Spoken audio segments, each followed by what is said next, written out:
Have you noticed something strange happening around Michael Jackson all over again?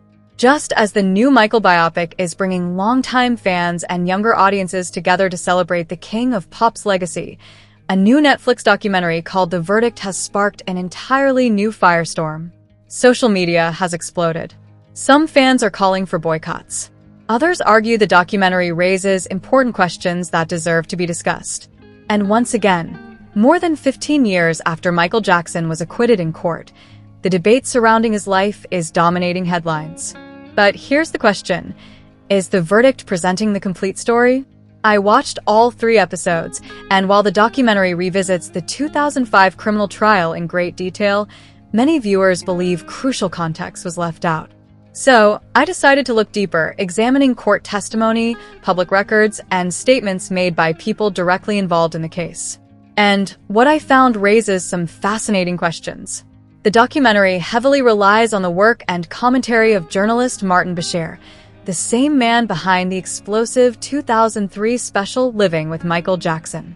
That documentary famously featured Jackson discussing children sleeping in his bedroom and showing him holding hands with Gavin Arvizo.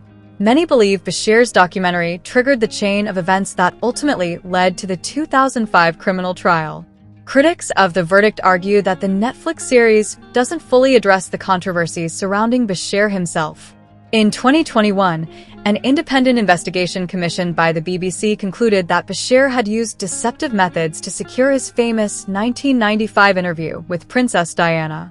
Supporters of Jackson argue that this history should have been explored more thoroughly, especially considering Bashir's central role in shaping public perception of Michael. Another major voice featured throughout the documentary is journalist Diane Dimond, who covered Jackson extensively during the allegations and trial years. Dimond has long been one of Jackson's strongest critics. Supporters of Michael argue that this raises concerns about balance, while others maintain that her years covering the case make her uniquely qualified to discuss it. And that's really at the heart of the entire debate surrounding The Verdict. Is the documentary investigative journalism? Or is it an attempt to reinterpret a case that was already decided in court? The documentary also revisits evidence introduced during the 2005 trial, including adult magazines found during searches of Neverland Ranch. Prosecutors argued that certain items supported their case. However, Jackson's defenders point out that the jury ultimately rejected those arguments and acquitted him on all counts.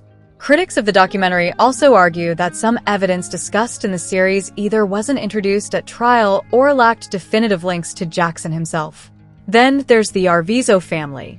In The Verdict, the family is portrayed largely as vulnerable victims caught in the orbit of one of the world's most famous entertainers. However, Jackson supporters often point to testimony presented during the trial concerning previous legal disputes involving family members. Defense attorneys argued that these incidents raised questions about credibility. Prosecutors strongly rejected those arguments. Ultimately, after hearing months of testimony and reviewing extensive evidence, the jury found Michael Jackson not guilty on all 14 counts. One of the factors several jurors later discussed publicly was the prosecution's timeline. Some jurors said they struggled to reconcile parts of the accuser's account with the sequence of events presented during trial. Even today, those questions remain central to the debate. For Michael Jackson supporters, The Verdict settled the matter forever. For critics, unanswered questions still linger.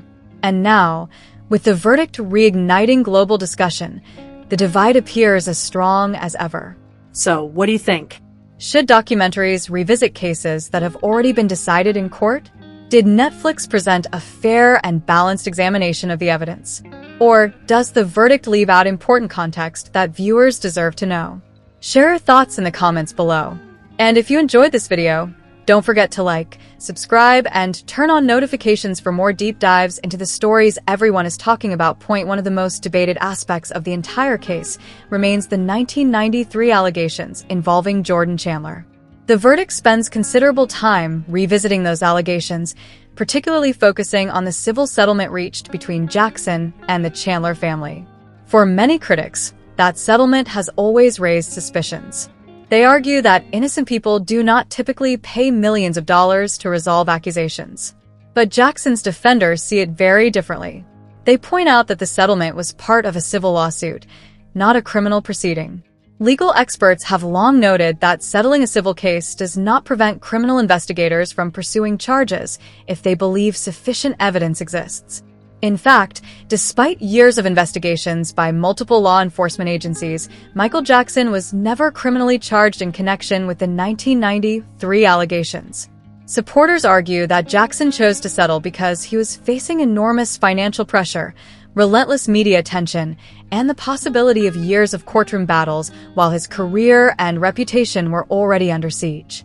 Critics, however, continue to view the settlement as one of the most troubling chapters in Jackson's life. And that's the challenge with nearly every aspect of Michael Jackson's story. Almost every fact seems to have two entirely different interpretations.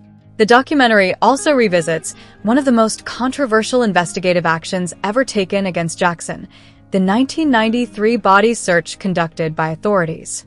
According to public reports, investigators obtained a warrant allowing them to photograph Jackson's body in order to compare physical characteristics with descriptions provided by Jordan Chandler. Over the years, conflicting reports have emerged regarding whether those descriptions matched. Some journalists and commentators have claimed there were significant similarities. Others, including individuals close to Jackson, have insisted that the descriptions did not match in important ways.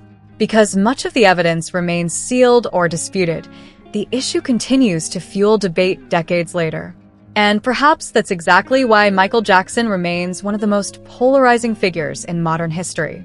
Even after his death in 2009, new documentaries, books, interviews, and investigations continue to divide public opinion. For some people, Michael Jackson was an unparalleled musical genius whose life was forever shaped by fame, media scrutiny, and false accusations. For others, unresolved questions remain impossible to ignore. What cannot be disputed, however, is Jackson's extraordinary impact on music and popular culture. His albums continue to sell worldwide. His songs are still streamed billions of times.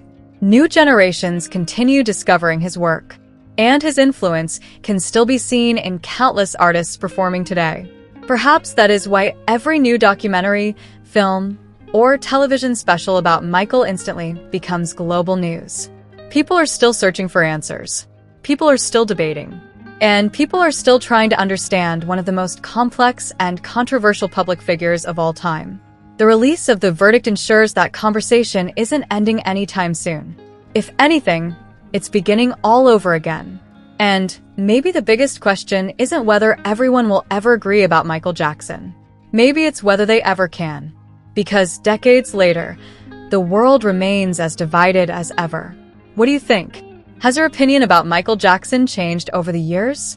Did this documentary influence the way you see him? Or do you believe the 2005 acquittal should have ended the debate once and for all? Let us know in the comments below. Your perspective could be part of this ongoing conversation.